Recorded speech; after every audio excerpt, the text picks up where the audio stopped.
हरिनाम दीक्षा बुक से आज हम हमारा सेकंड चैप्टर स्टार्ट करेंगे। बहुत इंपॉर्टेंट चैप्टर है, तो लेट्स जस्ट स्टार्ट। साधु, गुरु और शास्त्र। ठीक है, तो ये श्लोक है। मेरे साथ में, मेरे बाद में गाने का प्रयास करेंगे। आई विल रिसाइट, फिर आप गाइएगा।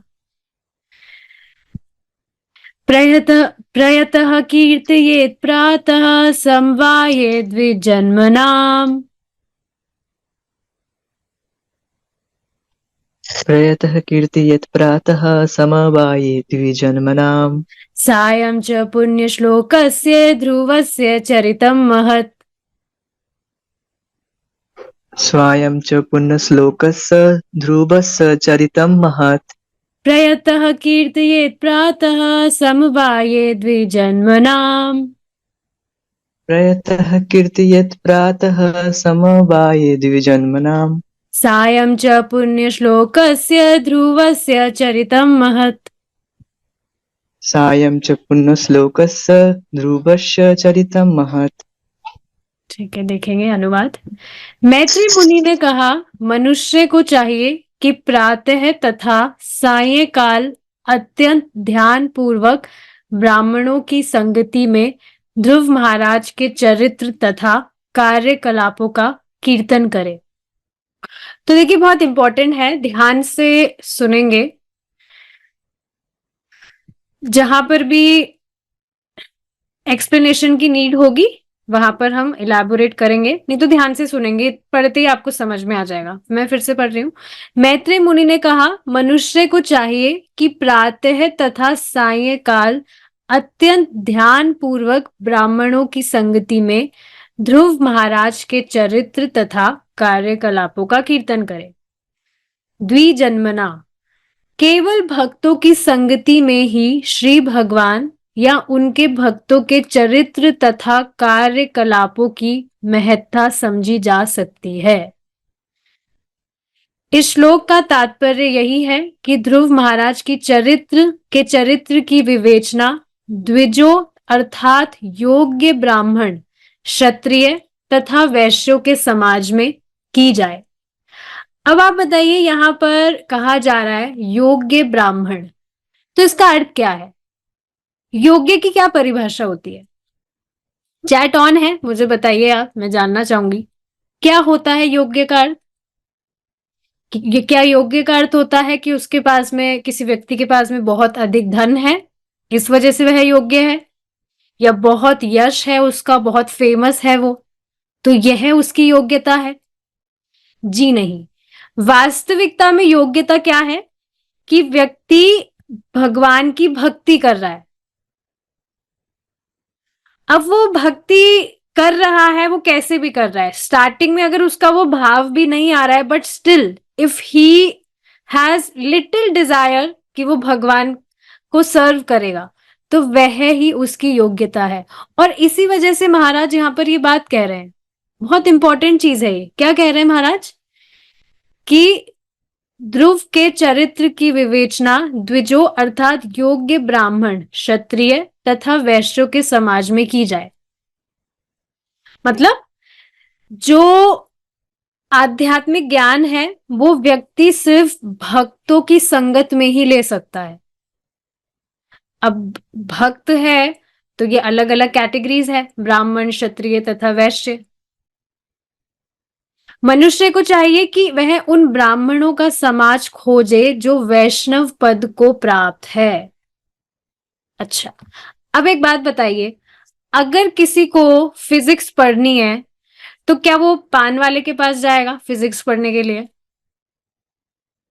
कुछ भी, कोई भी दूसरी स्टडी भी किसी व्यक्ति को करनी है, कोई भी विशेष ज्ञान अगर वो प्राप्त करना चाहता है, तो वो किसी ऐसे व्यक्ति के पास जाएगा जिसके पास में वो ज्ञान हो। बहुत सिंपल सी बात है। कुछ विशेष ज्ञान प्राप्त करने वो किसी विशेष व्यक्ति के पास जाएगा जिसके पास वो ज्ञान हो। और वो जो व्यक्ति है, ऐसा नहीं है उसके पास में वो जो नॉलेज है वो उसे सेल्फ रियलाइज्ड हो गई, उसने भी पहले किसी से ली है वो नॉलेज। तो यहां पर बात समझ रहे हैं आप क्या समझाई जा रही है? कि मनुष्य को चाहिए कि वह उन ब्राह्मणों का समाज खोजे जो वैष्णव पद को प्राप्त है। मतलब यहाँ पर परंपरा की बात हो रही है।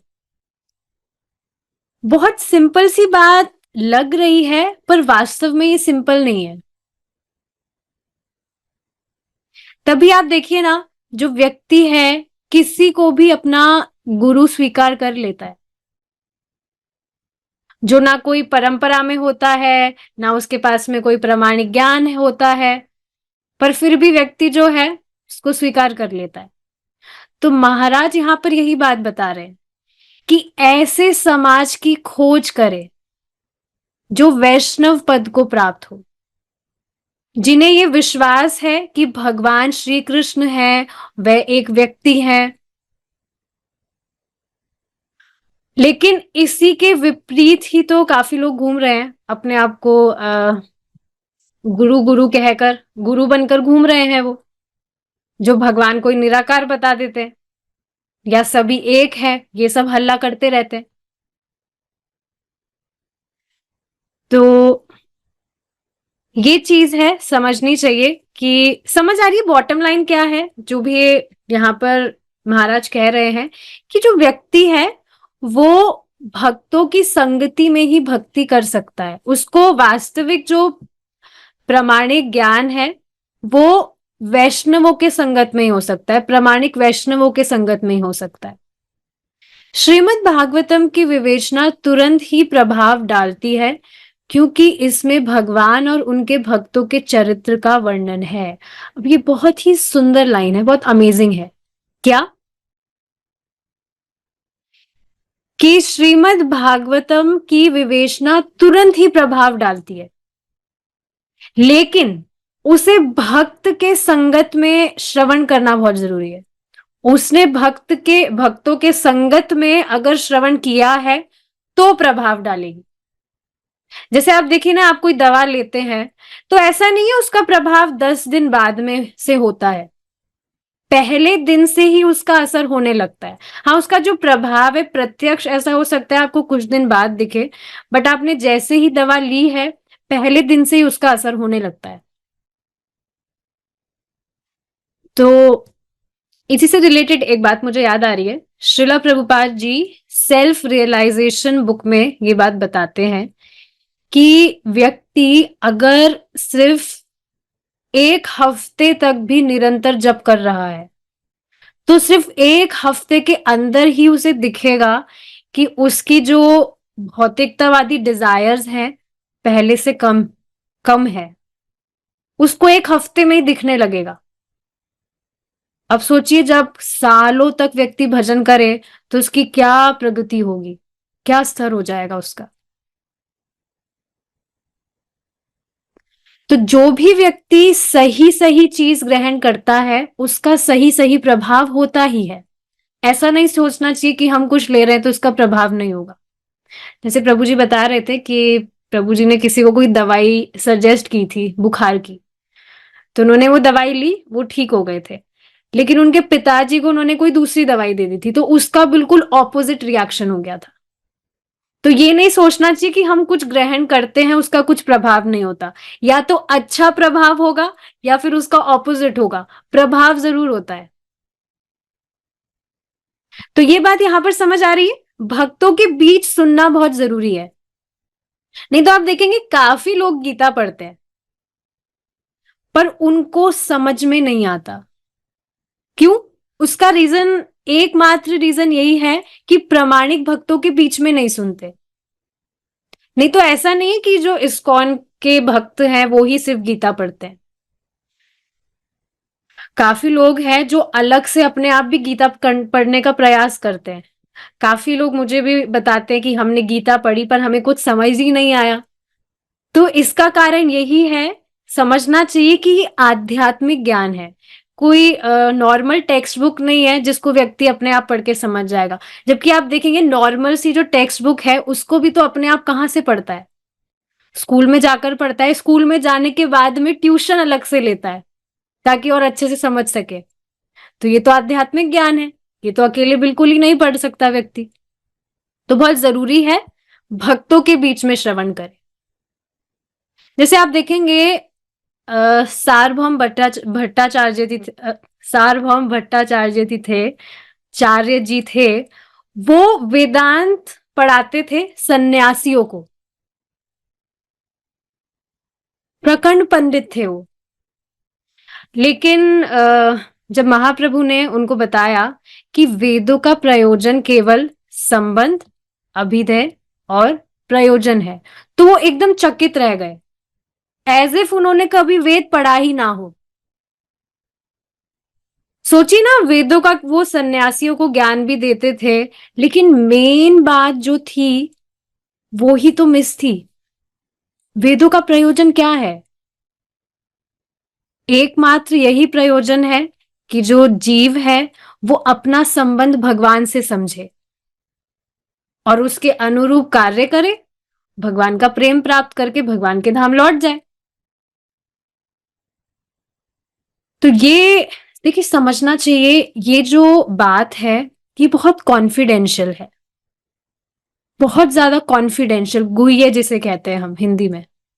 हर किसी को मालूम नहीं है ये चीज, कि इस तरह से जो मनुष्य जीवन है उसका एकमात्र लक्ष्य हमारा संबंध भगवान से जानना है, उनका प्रेम प्राप्त करना है। और इस भौतिक, ठीक है, काफी लोगों को ये भी नॉलेज होता है कि हाँ ये भौतिक जगत है, हम आत्मा है और मुक्ति मुक्ति होनी चाहिए, मुक्ति पानी है, बस ये सारी चीजें पता होती है। और आप देखेंगे काफी लोग ये चीज आपको बता भी देंगे, बट ये चीज बहुत कॉन्फिडेंशियल है कि भगवान का प्रेम प्राप्त करना है। हर कोई आपको नहीं दिखेगा ये बोलता हुआ, ये बताता हुआ कि ऐसा भी कुछ होता है क्या। तो ये बहुत इंटरेस्टिंग चीज है।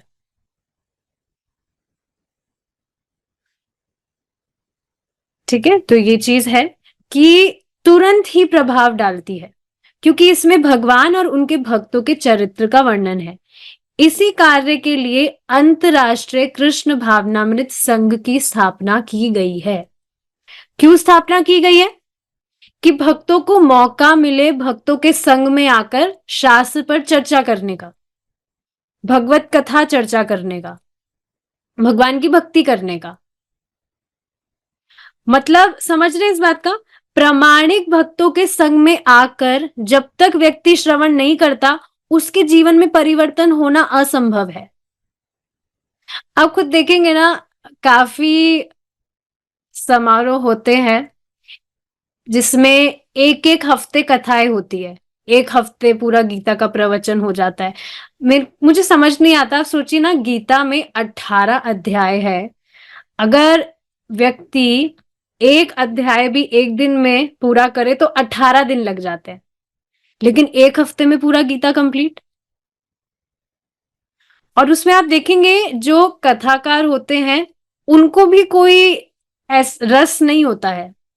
ये चीज मैं इतना कॉन्फिडेंटली इसलिए बोल पा रही हूँ क्योंकि मैं खुद एक बार गई थी कृष्णा कॉन्शियसनेस में। मैं बहुत, मतलब स्टार्टिंग के ही था, वो ज्यादा दिन नहीं हुआ था मुझे, तो मैं गई थी कि हाँ गीता सुनना तो अच्छी बात है, जाकर देखते हैं, जाना चाहिए, मैं भी चलती हूँ। तो मैं गई थी, तो वहां पर वो जो व्यक्ति प्रवचन कर रहे थे उनके मुख से एक बार भी तो कृष्ण नहीं निकला। आई वॉज जस्ट वेटिंग, ये कब कृष्ण कब बोलेंगे, कृष्ण कब बोलेंगे, लिटरली। पर वो कृष्ण भी नहीं बोले, गीता पढ़ रहे हैं और एक बार कृष्ण भी नहीं बोला। वो बस कह रहे थे भागवत भगवान की जय, भागवत भगवान की जय, भगवान, कृष्ण नहीं निकला उनके मुंह से। तो आप देखिए ना, और आधे से ज्यादा जो व्यक्ति थे वहां पर मुझे सोते हुए नजर आ रहे थे। और एक और चीज क्या है, आप देखेंगे सामने वाला व्यक्ति कुछ भी कर रहा है उनको मतलब ही नहीं होता है, शोर भी अगर हो रहा होता है तब भी वो बोलते रहते हैं।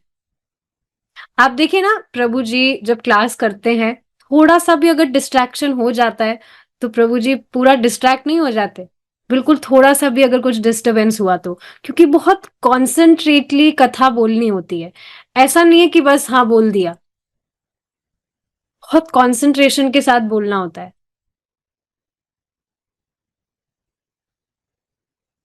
तो ये चीज है कि भक्तों के संग में, प्रामाणिक भक्तों के संग में आकर जब तक व्यक्ति श्रवण नहीं करेगा, उसका जीवन परिवर्तन होना असंभव है। बहुत अमेजिंग चीज है ये। और देखिए, ये चीज आप सब भक्त हैं, आप खुद देख रहे हैं कि भक्तों के संगत में हम डेली भक्ति कर रहे हैं, श्रवण हो रहा है, जप हो रहा है, तभी आप देख रहे हैं इतना तेजी से प्रगति हो रही है। इसका एकमात्र कारण यही है। आज प्रभु जी यही बात तो बता रहे थे कि सिर्फ दो चीजें हैं जिससे व्यक्ति अपने जीवन में बहुत तेजी से प्रगति कर सकता है। पहला, भगवान के नाम का आश्रय, और दूसरा भक्तों का संग। इसमें भी सबसे इंपॉर्टेंट है भक्तों का संग, क्योंकि आप भक्तों के संग में रहेंगे तो अपने आप ही भक्ति भी हो ही जाएगी। तो कितनी अमेजिंग चीज है ये। भक्तों का संग बहुत ज्यादा इंपॉर्टेंट है। इस संस्था के प्रत्येक केंद्र में न केवल प्रातः, सायं सायं या दोपहर, अपितु 24 घंटे भगवान की भक्ति के कार्य होते रहते हैं। ये आप देख पा रहे हैं। 24 आवर्स का मतलब, ऑफ कोर्स 24 आवर्स ले सकते हैं। 24 आवर्स भक्ति करने का मतलब ये नहीं होता कि 24 घंटे माला ही कर रहे हैं हम। इसका अर्थ है पूरा दिन जो है वो कृष्ण भावना भावित ही बीतता है। और आप ये खुद देख देख पा रहे होंगे, जो भी आप कर रहे हैं, कितनी सुंदर ये पद्धति श्रीला प्रभुपाद जी ने हमें दी है कि आपको अपना कुछ भी चेंज करने का जरूरत नहीं है। Whatever you are doing, just you connected with Krishna. हाँ, भागवत सप्ताह ही होता है वो। Yes, you are right. तो ये कितना सुंदर है कि कुछ भी हम कर रहे हैं, बस कृष्णा से उसे कनेक्ट कर दीजिए, अपने आप ही सब कुछ कृष्ण भावना भावित हो जाएगा। कुछ भी एक्स्ट्रा एफर्ट्स लगाने की जरूरत नहीं। तो ये चीज बहुत अमेजिंग है। 24 घंटे भगवान की भक्ति के कार्य होते रहते हैं।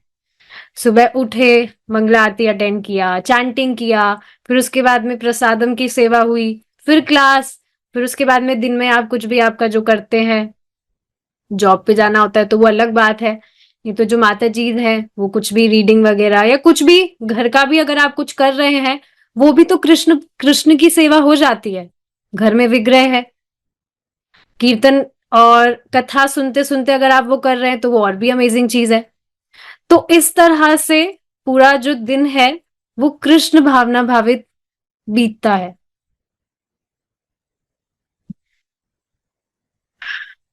और देखिए, ये सारी चीजें शुरू से ही बताई गई है, हम फॉलो कर रहे हैं, तो अब ये बहुत सहज हो गया। शुरू में हो सकता है थोड़ी बहुत डिफिकल्टी हुई हो, लेकिन अब आप देखेंगे सहज हो गया। ऐसा नहीं है कुछ एफर्ट लगाना पड़ता है, बल्कि अगर हम कुछ कर नहीं पाते तो डिस्टर्ब हो जाते हैं। अरे बहुत टाइम खराब हो गया, बहुत टाइम खराब हो गया। होता है ऐसा। जैसे कुछ भी हम काम कर रहे हैं, मेरे साथ कभी कभी होता है कि मैं कभी कभी जैसे कथा चलाना भूल गई, तो तुरंत मुझे याद आता है, अरे बहुत नुकसान हो गया, कथा नहीं चलाई, इतने टाइम कथा सुन सकते थे। तो देख रहे हैं आप, सहज हो जाता है। अनेक लोग इस कृष्ण भावनामृत संग में आकर अत्यंत शांत तथा सुखद वातावरण पाते हैं। देखिए, अब इसका क्या मतलब है। आप देखेंगे भक्तों के बीच में सेम एग्जाम्पल, ये सच में बहुत अमेजिंग चीज है। हम कुछ भी डिस्कशन करते हैं, प्रभु जी की क्लास से उसका लिंक मिल जाता है। प्रभु जी ये बात बता रहे थे ना कि आप सोचिए, हम जो भी यहाँ साथ में कनेक्ट होकर डिस्कस करते हैं, तो कुछ कंपटीशन तो नहीं है ना। भक्तों के बीच में कुछ कंपटीशन नहीं है कि भाई, और कंपटीशन करने से होगा भी क्या। ऐसा तो हो नहीं सकता कि अगर हम किसी सामने वाले का कुछ बुरा सोच रहे हैं तो हमारा जो भजन है वो बढ़ जाएगा, बल्कि और भक्ति डाउन ही होती है उससे। तो ये भी बहुत अमेजिंग चीज है कि जो व्यक्ति है वो डर के कारण भी वैष्णव अपराध नहीं करेगा। अरे नहीं, मेरी ही भक्ति डाउन हो जाएगी, मैं पहले इतना पतित हूं, इतना डाउन हूं, अगर मैं वैष्णव अपराध करूंगा तो और ज्यादा डाउन हो जाऊंगा। तो चाहे से वो आर्टिफिशियली करे, मतलब आर्टिफिशियली नहीं, मतलब वो चाहे डर कर ही करे, पर वो भक्तों को उत्साहित ही करना चाहेगा, क्योंकि उससे वो खुद भी होता है। ये बस ऐसे ही मैंने कह दी ये बात, बट आप सोचिए ना, ये कितनी अमेजिंग चीज है। कुछ कंपटीशन नहीं है, बल्कि आप देखेंगे कोई भक्त आपसे अच्छे से कुछ कर पाता है तो फिर आप उससे इंस्पायर ही होते हैं, इंस्पिरेशन ही मिलता है आपको कि अरे वाह कितने अच्छे से कर पा रहे हैं, हम भी ऐसा करने का ट्राई करेंगे। होता है ऐसा, जैसे प्रभु जी कितनी सारी चीजें शेयर करते रहते हैं, तो बहुत सारे आइडियाज शेयर करते हैं, तो फिर हमें भी प्रेरणा मिलती है कि हम भी उसको फॉलो करें। पर अब इसी के आप विपरीत देखिए। अच्छा हाँ, इससे एक और बात क्या समझने वाली है, जिसे सोचिए इस तरह से भक्तों के बीच में अत्यंत शांत और सुखद वातावरण होता है, तो कोई नया व्यक्ति आता है तो वो भी बहुत प्रभावित होता है कि अरे यहाँ पर तो कुछ पैसों की बात भी नहीं हो रही है, ये तो सिर्फ हरे कृष्णा कर रहे हैं, फिर भी इतना खुश कैसे है। तो फिर वो खुद उसको एक्सप्लोर करने के हिसाब से ही सही, पर उस भक्ति करेगा वो। पर इसी के ऑपोजिट देखिए, अगर कुछ लड़ाई झगड़ा हो रहा है, जैसे टेम्पल में ही भक्तों के बीच में लड़ाई वगैरह हो रहा है, तो किसी दूसरे व्यक्ति को तो वो चीज अट्रैक्ट नहीं करेगी, क्योंकि वो तो सामान्यता भौतिक जगत में होता ही है, सामान्यता जगत में होता ही है ऐसा, तो लड़ाई झगड़े तो इस वजह से ये बात यहाँ पर समझाई जा रही है। कृष्ण भावनामृत संघ में आकर अत्यंत शांत तथा सुखद वातावरण पाते हैं। तो अक्सर मैं जब पूछती हूँ, लोगों से पूछती हूँ कि आप कभी इस्कॉन टेम्पल गए हैं क्या, तो वो यही बात बताते कि हाँ हम गए हैं और वहां जाकर बहुत अच्छा लगता है। तो अच्छा तो लगता ही है, आप भी गए जाते ही हैं, कितना सुंदर तरह से वहां कीर्तन होता है, इतना सुंदर प्रसाद होता है, और जो डीटीज है उनका कितना सुंदर श्रृंगार होता है। तो अपने आप ही आप देखेंगे वहां की जो स्पिरिचुअल पोटेंसी है, अपने आप ही व्यक्ति को बहुत सुखद महसूस होता है। तो ये चीज है। इस श्लोक में द्विजन्मा शब्द का अर्थ है दो बार जन्म लेना। कोई भी व्यक्ति अंतरराष्ट्रीय कृष्ण भावनामृत संघ में सम्मिलित होकर द्विज होने के लिए दीक्षित हो सकता है। पहला जन्म माता पिता से मिलता है और दूसरा जन्म आध्यात्मिक अर्थात वैदिक ज्ञान से संभव होता है। ये बात आपने सुनी होगी, व्यक्ति के दो जन्म होते हैं, एक तो उसका अपने माता पिता से तो होता है, दूसरा जब वो आध्यात्मिक ज्ञान लेता है, दूसरा जन्म उसका तब होता है। और एक बात यहां कही जा रही है कि दीक्षित हो सकता है, मतलब कोई भी व्यक्ति दीक्षित हो सकता है। कोई भी का मतलब क्या है कि जाति पाति का कोई भेद नहीं है, तो ये समझने वाली बात है। दूसरा जन्म आध्यात्मिक अर्थात वैदिक ज्ञान से संभव होता है। जब तक मनुष्य द्विजन्मा नहीं होगा तब तक वह भगवान तथा उनके भक्तों की दिव्य विशेषताओं को नहीं समझ सकता। तो द्विजन्मा मतलब जब तक उसको आध्यात्मिक ज्ञान नहीं होगा। तो देखिए ये समझनी चाहिए बात, अगर व्यक्ति दीक्षा ले रहा है तो मुख्य बात है भगवान के नाम का जप करना और भगवान की कथा का श्रवण करना। अन्यथा ये कहना कि हाँ वह व्यक्ति दीक्षित है लेकिन वो कुछ भी माला वगैरह नहीं कर रहे, तो खास कुछ प्रभाव नहीं होगा, क्योंकि वह भी भौतिक चेतना से युक्त होगा। तो ये जो प्रक्रिया है श्रवण कीर्तन की, ये मेन है। प्रभुपाद जी बहुत सुंदर बात बताते हैं इसी से रिलेटेड कि भक्त को अपने आप को इतना शुद्ध बना लेना चाहिए कि कोई भी उसके संपर्क में आए तो वे भी शुद्ध हो जाए। इतना ज्यादा खुद को प्योर कर लेना चाहिए, और वो भक्ति से होता ही है। आप खुद ही देखिए, प्रैक्टिकल चीज है, भक्ति कर रहे हैं आप, चेंजेस आते हैं। जबकि आप देखेंगे हमारी जो हैबिट्स है उसमें तो चेंजेस आते ही हैं, साथ ही शक्ल भी चेंज हो जाती है। आपने कभी इसको नोटिस किया है रिया माता जी, शक्ल चेंज हो गई हो? मतलब वैसे शक्ल चेंज नहीं, एक सौम्यता आ जाती है। एक तो व्यक्ति कर्मी जीवन जी रहा है तो उसमें वो उस तरह से रहेगा, लेकिन जब वो भगवान की भक्ति करता है तो उसका चेहरा ही बहुत, एक सौम्यता, एक सिंप्लिसिटी आ जाती है। तो ये चीज प्रभु जी ने भी मुझे बताई थी कि आपकी तो शक्ल ही चेंज हो गई। मुझे ऐसा कुछ नहीं लगता, शक्ल तो कुछ नहीं है, वही है। तो उससे कहने का तात्पर्य क्या है, जो भक्त है उस एक चेहरे पर सौम्यता आ जाती है। और आप खुद ही देखते हैं इस चीज को, कितने क्यूट लगते हैं सारे डिवोटीज, एकदम स्वीट से, क्योंकि भगवान की भक्ति कर रहे हैं। तो ये भक्ति का प्रभाव ही है। तो ये चीज है। मनुष्य जब तक मनुष्य द्विजन्मा नहीं होगा तब तक वह भगवान तथा उनके भक्तों की दिव्य विशेषताओं को नहीं समझ पाएगा। इसलिए शूद्रों इसलिए शूद्रों को वेद पाठ वर्जित है। देखिए, इस पर और बात समझी जा सकती है। ठीक है, देखिए आगे क्या कहा जा रहा है। शैक्षणिक योग्यता से शूद्र दिव्य ज्ञान को नहीं समझ सकता। हम्म, बहुत सुंदर बात महाराज यहाँ बता रहे हैं। ऐसा नहीं है कोई व्यक्ति पीएचडी कर लिया तो वो भागवतम समझ जाएगा। बहुत से व्यक्ति चैतन्य चरितामृत में पीएचडी करते हैं, पर इसका अर्थ ये नहीं है कि वो भक्त हो गए। एक भक्त बता रहे थे, उनका नाम मैं यहाँ नहीं रख रही, कि उनके पिताजी ने बंगाली में मास्टर्स किया था या ग्रेजुएशन किया था, ऐसा कुछ बता रहे थे।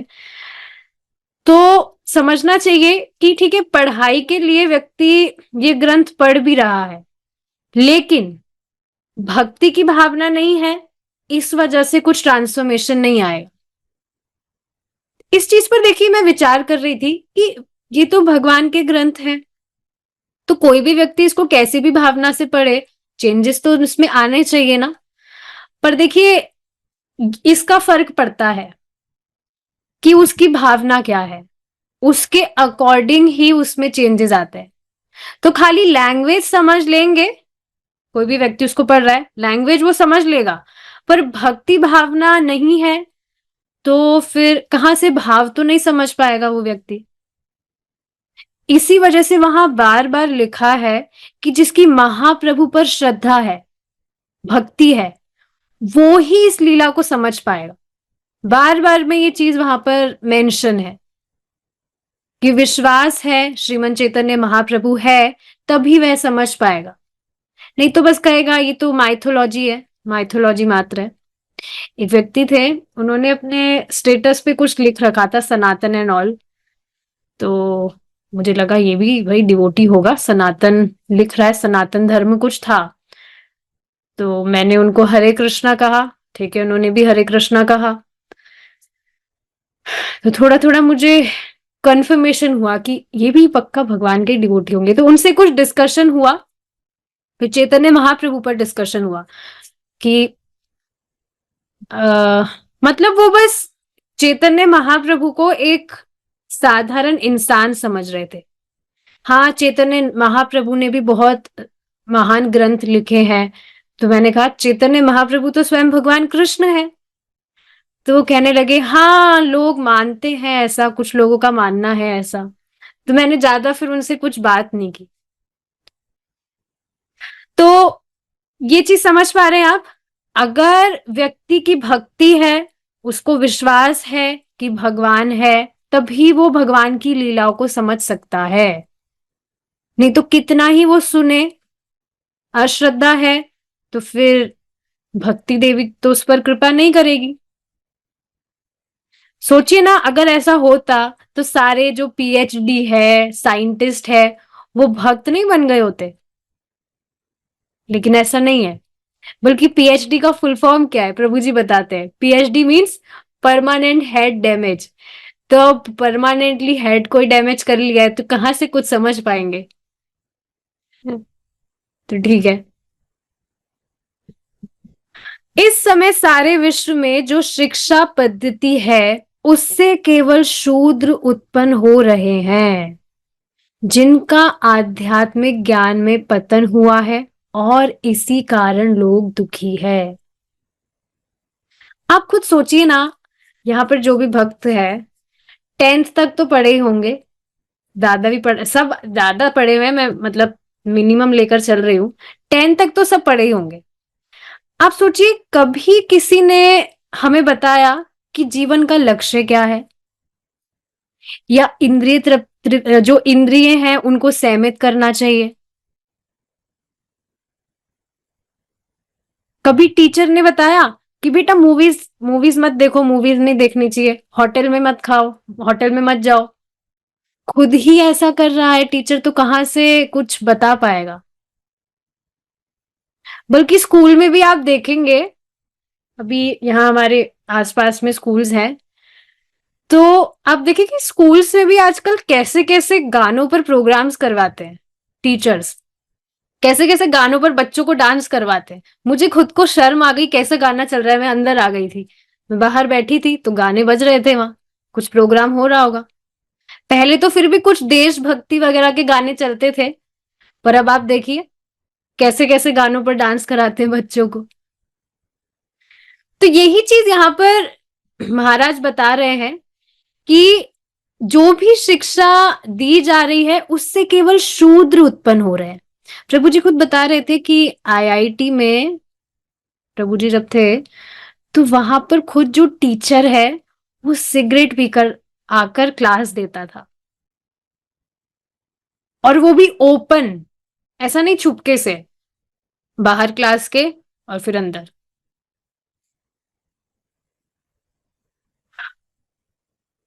तो सोचिए आप,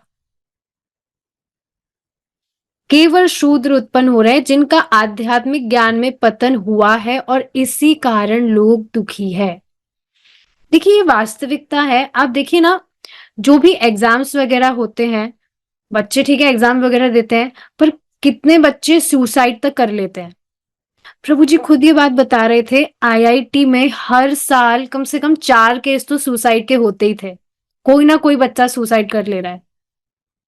और जबकि ऐसा नहीं है कि कुछ उनके नंबर कम आ गए हो इस वजह से, सेटिस्फाइड नहीं है तो बस सुसाइड कर लिया।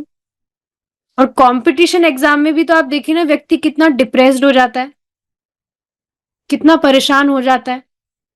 क्या आप भागवत पढ़ रहे हैं तो क्या आपको कोई कंपटीशन का अनुभव होता है भागवत पढ़ते हुए? चाहे इसे कम ज्यादा समझ आता हो, पर क्या डिप्रेशन में आ रहा है कोई कि मैं तो भाई मुझे तो कुछ समझ नहीं आ रहा, मैं तो अब आत्महत्या करने जा रहा हूं? ऐसा तो कुछ नहीं होता है। बल्कि डिप्रेशन नहीं होता, ठीक है, समझ में ना आए तो एक उत्कंठा होती है कि हाँ मैं दोबारा से इसको समझने का प्रयास करूं। पर ऐसा नहीं है कुछ डिप्रेशन हो रहा हो, या एक जो खराब वाली जो एंजाइटी होती है वो तो नहीं ही होती है। देखिए मैं हर दिन इस पर विचार करती हूँ कि सच में ये जो प्रोसेस है कितना सुंदर है, ये कृष्ण भावनामृत का। पहले जो बिना मतलब की एंजाइटीज थी वो तो बिल्कुल भगवान ने गायब ही कर दिया। कितना अमेजिंग है ये। आप देखिए सब भक्त है, बहुत शांति से जीवन निकल रहा है, इस वजह से इस चीज को हम ज्यादा अप्रिशिएट नहीं कर पाते। लेकिन वास्तव में बाहर जो लोग हैं भक्ति नहीं कर रहे, बहुत ज्यादा वो डिप्रेस्ड रहते हैं, बहुत एंजाइटी में रहते हैं। तो सोचिए ना, ये क्लियर यहाँ पर महाराज बता रहे हैं कि उनका एकमात्र दुखी रहने का कारण ही ये है कि जीवन का उद्देश्य क्या है उसके बारे में कोई चर्चा ही नहीं है। व्यक्ति बुढ़ा भी हो जाता है बेचारा, फिर भी उसको जीवन का उद्देश्य प्राप्त नहीं होता। काफी लोग घूमते भी रहते हैं कि हमारा जीवन का उद्देश्य क्या है, पर उनको नहीं मिलता है।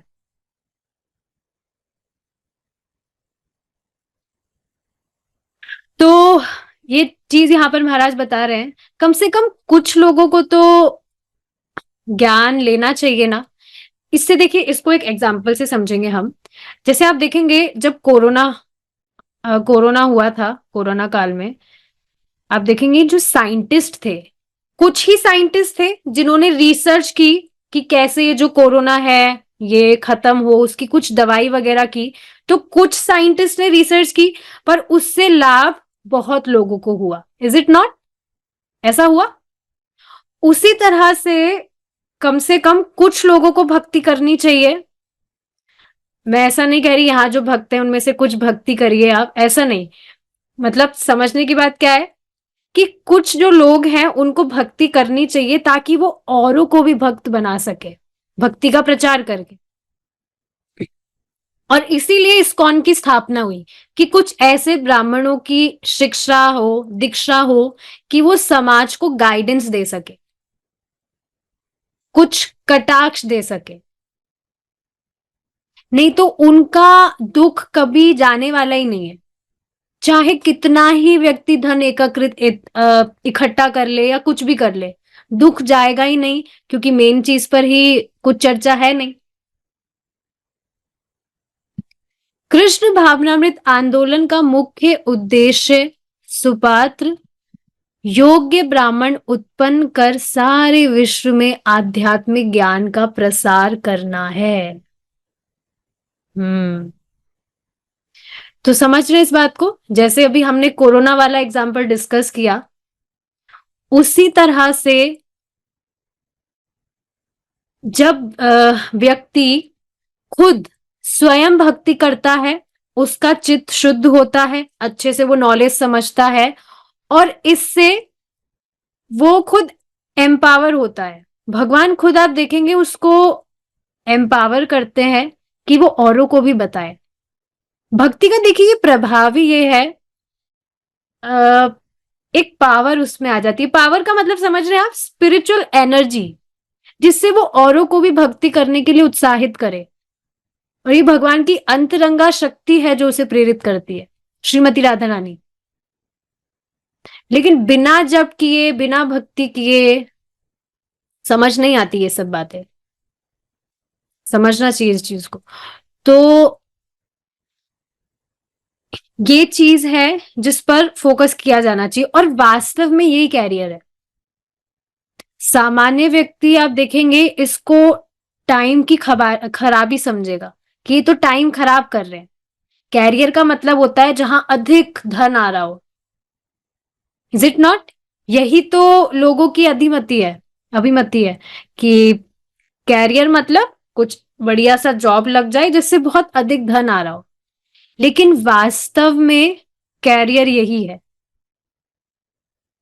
और इसका आप देखेंगे पहले ये जो चीज थी बहुत सम्माननीय थी, लेकिन अब तो जो सो कॉल्ड पंडित है उन्होंने पंडितों का नाम ही खराब किया हुआ है। इसी पर देखिए एक बात आपको बताना चाहूंगी। कोई व्यक्ति थे, वो कह रहे थे कि वो तो पंडित हैं, वो तो खुद ही अनियन गार्लिक खाते हैं, तो पंडित तो सही होते हैं, पंडित तो पंडित होते हैं, तो हम तो पंडित को फॉलो करेंगे। तो आप देखेंगे जो पंडित हैं, सो कॉल्ड पंडित, उन्होंने पंडितों का नाम खराब किया हुआ है। देखिए हो क्या रहा है, समाज में जो अधोगति हो रही है, डाउनफॉल हो रहा है, जो सबसे निम्न है, नीचे वाली चीजें हैं, उनको सबसे ऊंचा माना जा रहा है। आप खुद इस पर विचार करेंगे तो ये बहुत आपके लिए भी सरप्राइजिंग होगा कि आप देखिए ना, व्यक्ति जब कोई भक्ति करने लगता है तो उसको चेस्टाइज किया जाता है, जबकि वो कुछ गलत काम नहीं कर रहा है। लेकिन वहीं पर अगर बच्चा कहीं बाहर जा रहा है, डिस्को में जा रहा है, डांस कर रहा है या वॉटेवर कुछ भी कर रहा है, तो उसको रोका नहीं जाएगा उसके लिए। होता है ऐसा? जबकि कितनी आश्चर्यजनक बात है कि बच्चा गलत काम कर रहा है तो उसके लिए उसको मना नहीं किया जा रहा, और अच्छे से बच्चा बहुत अच्छे से भक्ति कर रहा है, कुछ अच्छा काम कर रहा है, तो उसके लिए उसको रोका जा रहा है।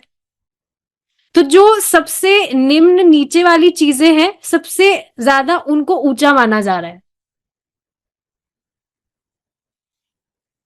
तो इसलिए जब आध्यात्मिक ज्ञान का प्रचार होगा तब व्यक्ति को समझ आएगा कि वास्तव में प्रगति क्या है।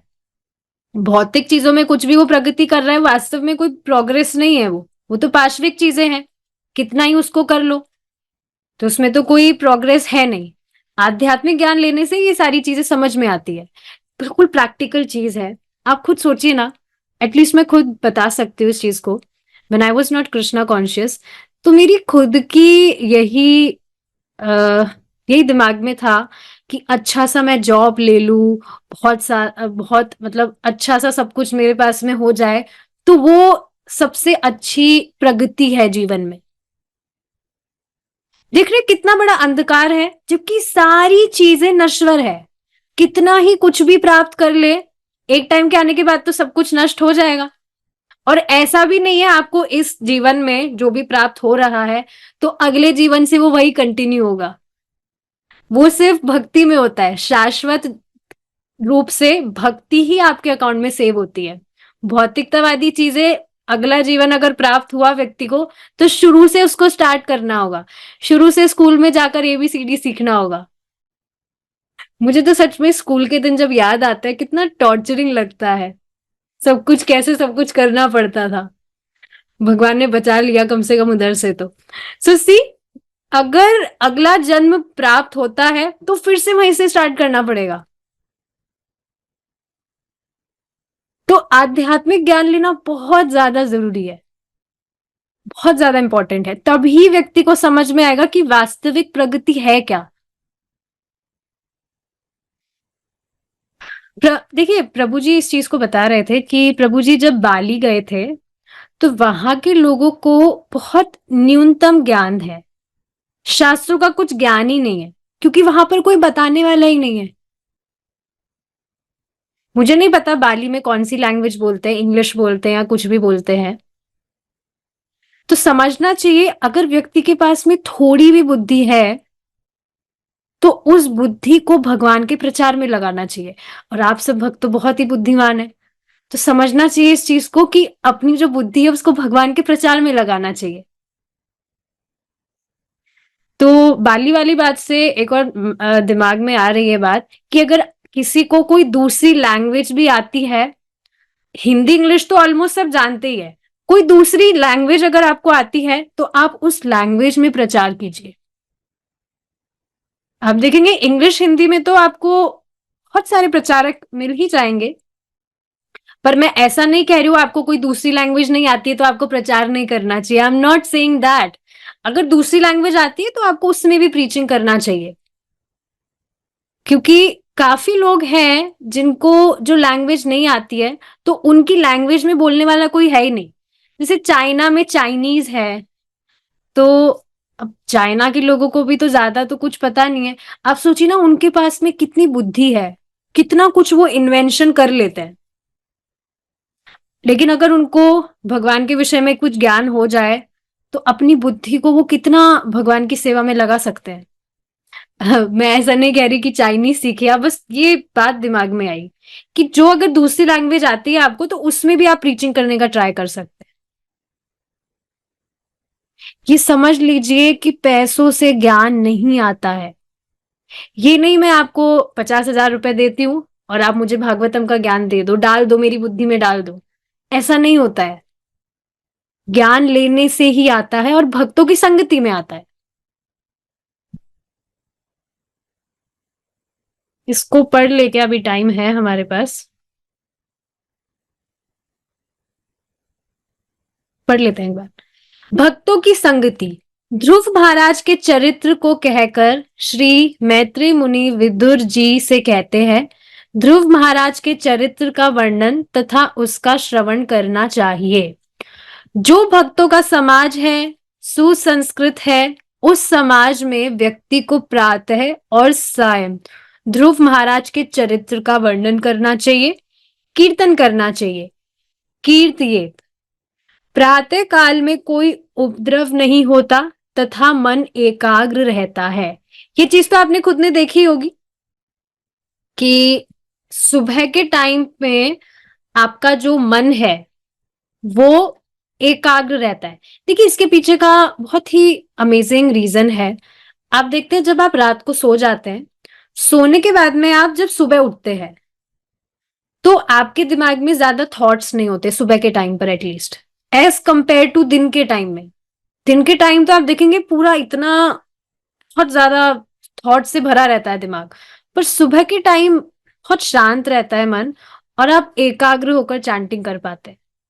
नींद आ रही है तो वो अलग बात है, पर देखिए उसका भी सोल्यूशन क्या है, मैंने ट्राइड एंड टेस्टेड है ये। आप रात को जल्दी सो जाएंगे तो सुबह अपने आप जल्दी उठ पाएंगे। और जल्दी कब सो पाएंगे? जब आप जल्दी अपना डिनर कर लेंगे।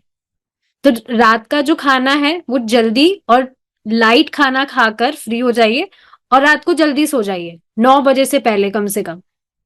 सुबह अपने आप ही आप एनर्जी से उठेंगे। और उठने के बाद में स्नान करने की हिम्मत जरूर करनी चाहिए। अभी ठंड का टाइम है, आई नो, बट आप देखेंगे एक बार स्नान कर लेते तो फिर नींद नहीं आती है। बिना नहाए हम चैंटिंग कर तो सकते हैं, पर उसमें मैंने ये खुद एक्सपीरियंस किया है इसलिए मैं बता रही हूँ, नींद आती है।